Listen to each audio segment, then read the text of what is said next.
안녕하세요 여러분, 스팍입니다. 네, 오늘은 제가 세계 일주를 108일 동안 하면서 느낀 혼자 하는 여행에 대한 장단점에 대해서 지극히 개인적인 제 생각을 한번 나눠보려고 합니다. 제가 여행을 출발하기 전에 많이 들었던 얘기 중에 하나가 누구랑 여행해? 혼자가? 어떻게 혼자 여행을 해? 괜찮겠어? 이런 얘기를 되게 많이 들었었거든요. 이제 여러분들도 혼자 여행하는 거에 대해서 많은 로망을 가지고 계시잖아요.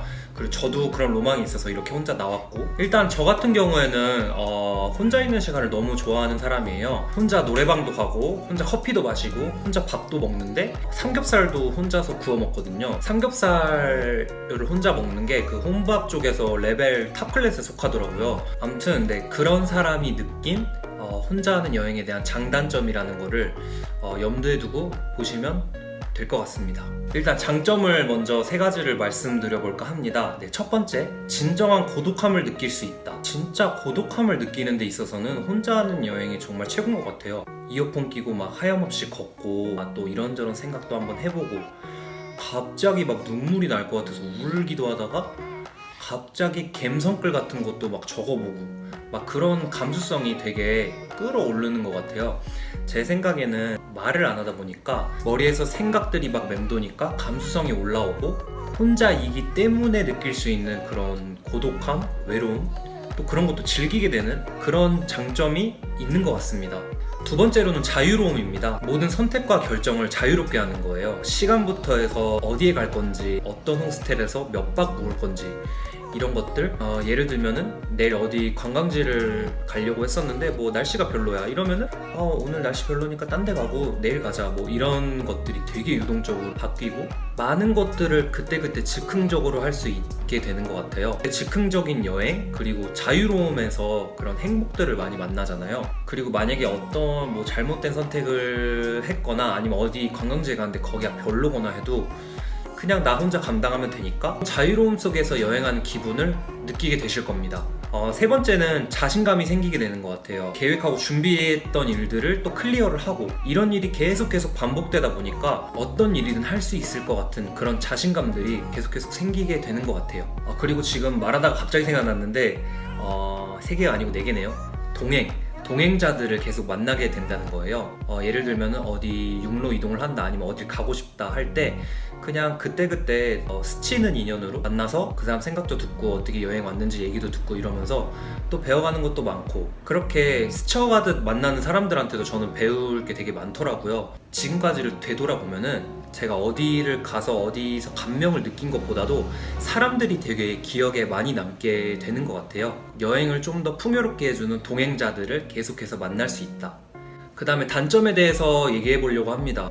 일단 첫 번째는 굉장히 현실적인 건데, 사진 찍어줄 사람이 없습니다. 어디 관광 명소 같은 데 가면은 그래도 사진 예쁘게 한 장 남기고 싶잖아요. 물론 누구한테 부탁해도 되는데 사실 누구한테 부탁해서 만족스러운 사진을 찍기가 굉장히 힘들고요. 그래서 이제 셀카봉, 그 리모컨이 되는 그 블루투스 셀카봉으로 사진을 찍었는데 아무래도 바이브가 안 나오죠.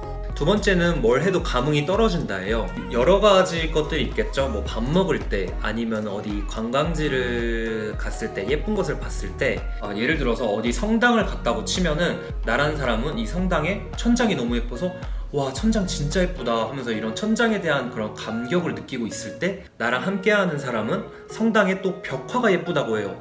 그러면서 이제 얘기를 막 나누게 되겠죠. 그러면서 얘 얘기 듣고 보니까 진짜 벽화도 예쁘구나 하면서 생각을 공유하다 보니까 예쁜 것도 더 예뻐지고, 맛있는 것도 더 맛있어지고, 생각하는 폭이 넓어진다고 해야 되나요? 약간 그런 면에서 여행을 되게 풍요롭게 해주는 것 같고, 그리고 이게 아무래도 혼자 있다 보니까, 저 같은 경우는 이제 호스텔에 수영장이 있으면 수영을 하러 가는데, 혼자서 이제 수영복 입고 수영을 하러 딱 가요. 그러면 물에 첨벙 뛰어들잖아요. 근데 물에 첨벙 딱 뛰어들었는데 원래 이제 친구가 있으면은 야, 물이 어쩌고저쩌고 해 하면서 막 물장구도 치고 막 소리도 지르고 하는데, 이게 혼자 있다 보니까 물속으로 달려가서 첨벙해요. 첨벙. 그리고 다음으로는 위급 상황에 의지할 사람이 없다. 여행하다 보면은 되게 곤란한 상황이랑 어려운 상황들에 맞닥뜨릴 때가 많잖아요. 모든 걸 다 혼자 감당하고 모든 걸 다 혼자서 해결해야 된다는 거? 이거는 함께 했을 때랑 혼자 했을 때랑 엄청나게 큰 차이가 있다고 생각합니다. 일단 저로 예를 들자면, 저는 이제 말레이시아에서 태국 갈 때 버스 타는 거랑 기차 타는 거랑 합쳐서 30시간이 넘게 걸렸거든요. 근데 그때 이제 우연히 일본인 할아버지랑 같이 동행을 하게 됐는데 뭐 할아버지랑 그렇게 시덥잖은 얘기를 한 것도 아니고 그냥 옆에 앉아서 같이 갔을 뿐인데 너무 듬직하더라고요.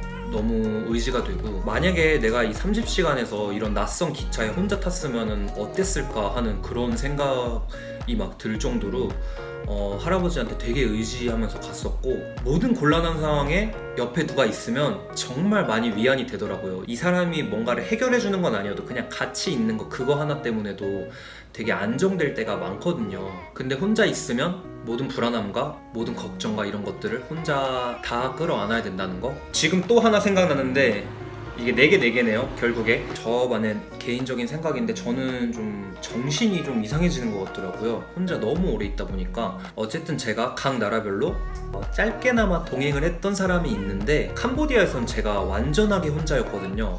완전하게 혼자 있었는데 그러다 보니까 혼잣말도 되게 많이 하게 되고 예를 들면 실망스러운 감정을 느꼈을 때 너무 실망스러울기도 하고 때때로 불안하기도 하고 어떤 상황이 별거 아닌데도 되게 무섭게 느껴지기도 하고 제 자신이 너무 약해지더라고요. 이게 정신이 피폐해지는 순간이 찾아오게 되는 것 같아요.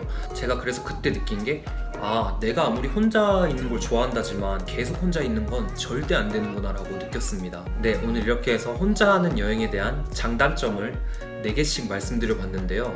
여러분들은 어떻게 생각하세요? 제 개인적인 생각은 혼자 하는 여행과 그리고 같이 하는 여행이 적절히 뭔가 조화를 잘 이루면 좀 더 풍성하고 기억에 많이 남는 여행이 되지 않을까 하는 그런 생각이 들고요. 제가 지금까지 해왔던 여행처럼 혼자 하는 여행이 주가 되고 때때로 절묘한 순간에 동행자를 만나는 게 좀 이상적인 여행이지 않나 하는 그런 개인적인 생각이었고요. 여러분들이 생각하는 혼자 하는 여행에 대한 장점 혹은 단점이 있으시다면 댓글로 남겨주시면 정말 감사드리겠습니다. 네, 오늘도 영상 봐주셔서 감사드립니다. 행복한 하루 보내세요. 안녕.